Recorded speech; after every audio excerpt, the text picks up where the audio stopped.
for me, a lot of my work begins here with paper,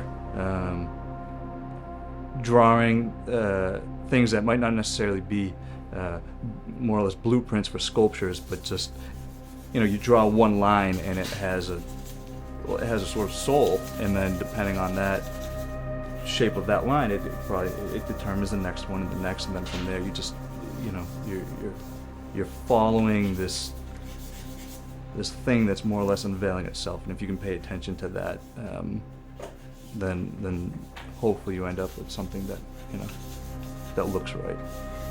I was doing a drawing residency in Spain, and while I was there, started to see some sculptures, public sculptures, that made me think differently about space, about form, about the physical world, and that was more or less the seeds of where I started to go. I think I've always been interested in building things. I had a bunch of Legos as a kid. My father builds homes for a living. I always liked drawing, always liked looking through architecture books. I think some of those things start to make sense looking back, but at the time it was just a very natural curiosity about building things. You can't separate sculpture from the making of sculpture, I find, and that process is probably the most important, the most interesting thing to me. So things like proportions, things like scale, things like composition, all of those things are what I'm thinking about as I'm working.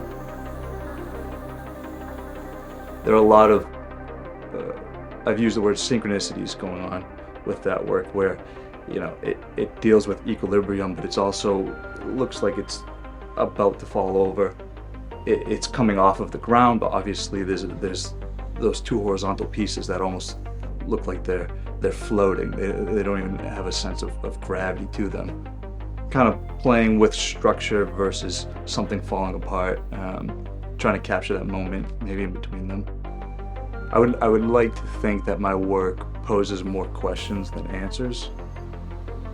For me, if someone walks by and sees my work and it gives them a moment of pause, a moment to contemplate the physical world,